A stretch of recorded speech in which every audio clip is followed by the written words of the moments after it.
Hi there. Tonight's Bible Nugget, we're going back to Genesis again. And we're talking about the story where Hagar is let go by Abraham so she can go back to Egypt.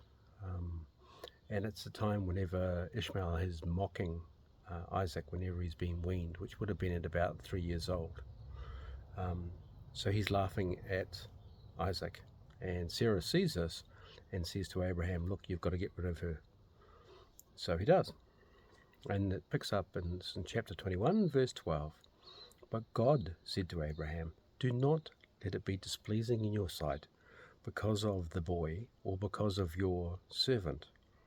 Whatever Sarah has said to you, listen to her voice, for in Isaac your seed shall be called. So the promise is through Isaac. Yet I will also make a nation of the son of the bondwoman, because he is your seed.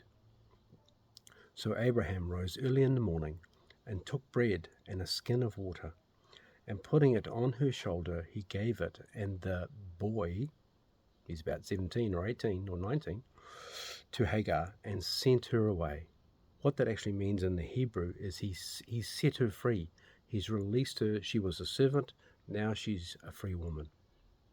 Then she departed and wandered in the wilderness of Bathsheba.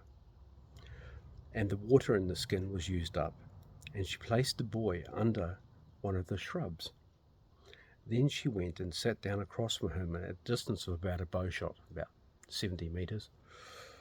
For she said to herself, let me not see the death of the boy.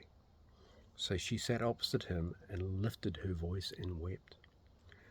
And the Lord heard the voice of, not Hagar, it says, of the lad, or of Ishmael. Then the angel of God called to Hagar out of heaven and said to her, what ails you, Hagar? Fear not, for God has heard the voice of the lad where he is. Arise, lift up the lad and hold him with your hand, for I will make him a great nation. Then God opened her eyes, and she saw a well of water. And she went and filled the skin with water and gave the lad a drink. So God was with the lad, and he grew and dwelt in the wilderness, and he became an archer. He dwelt in the wilderness of Paran, which is kind of like on the southern tip of where Israel is now. And his mother took a wife for him from the land of Egypt. Now, what's really fascinating is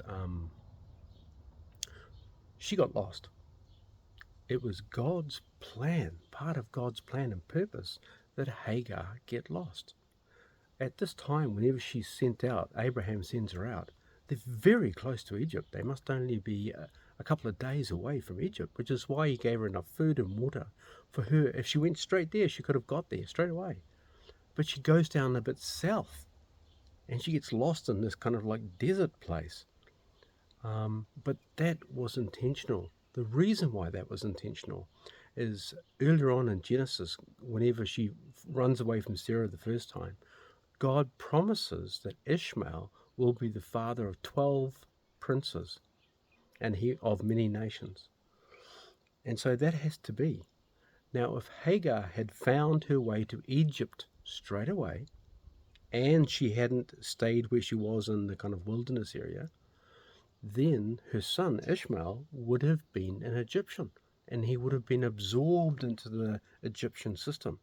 However, because she got lost in the wilderness, and because God showed her where she should go and drink water and stuff, he became an archer and became somebody who lived in the wilderness.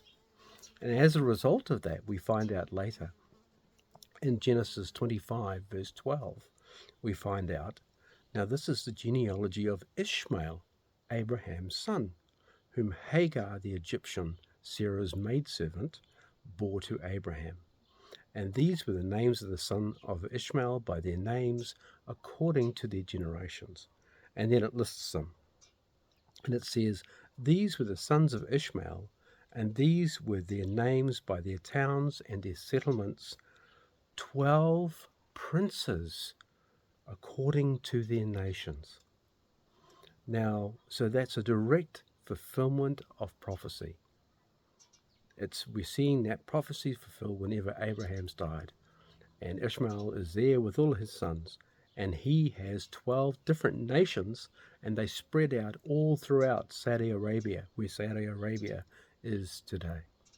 So I thought that was interesting, that even if you get lost, if it's in God's plan, it works out for the best. Thanks.